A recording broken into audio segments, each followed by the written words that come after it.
And this evening, we are learning even more about the person behind the badge. Andrea Williams sat down exclusively with Corder's grandmother. She tells us about the kid who always wanted to protect and serve. He wasn't just any police officer. He walked in integrity. He loved the job. As I sat on the porch of Miss Rozlyne Corder, or Grandma Rozlyne, as she told me to call her, the sky opened with a soft rain while the sun continued to shine. He grew up so fast, you know, and he aspired to be something. And I'm so proud of him for that. And by the time he reached his teens, all he talked about was either becoming a U.S. Marshal or a police officer. Grandma Rozlyne remembers how Kendall called her daily. We always talked, and not just to say hi and how are you doing, but we'd stay on the phone for an hour, hour and a half, whatever, you know.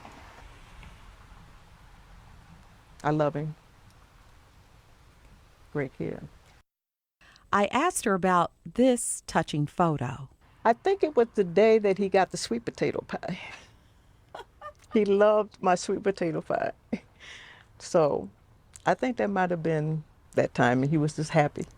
Others from District 2 also referred to her as Grandma. His very first partner, she remembered when he stopped by here to get a plate. And she was impressed with the macaroni and cheese.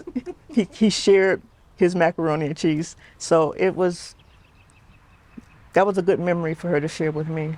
She also recalled this proud moment. That was his graduation, and that was his dad pinning him. These were the moments that defined Officer Corder, a man of service who gave freely not just to family and friends, but to his community that he promised to protect and serve until the end. He was brought up in faith, and I believe that guided him. Andrea Williams, TMJ4 News.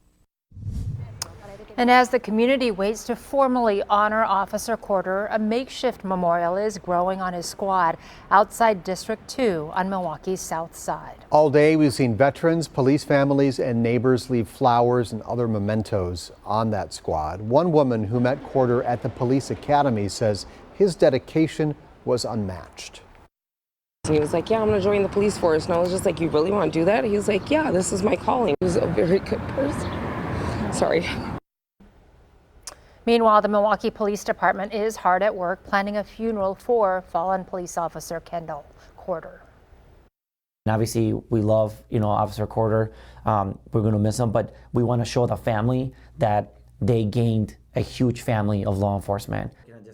Today, Lighthouse reporter Ryan Jenkins took a closer look at what goes into making sure Officer Corder is laid to rest with respect and dignity. When a Milwaukee police officer dies in the line of duty, the department follows standard operating procedure 480, which lays out everything they need to know to plan a funeral. Today, I spoke with two men familiar with all of this about the intention that goes into laying this fallen officer to rest. Every single officer that was killed in the line of duty during my tenure, I attended.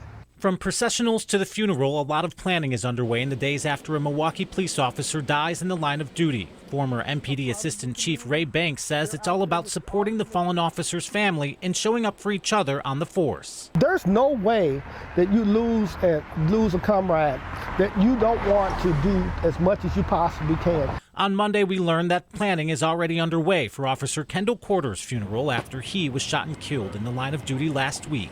The department is going to start looking for a church that can hold probably several hundred people, if not, close to 1,000 people that are going to be coming in. The department follows standard operating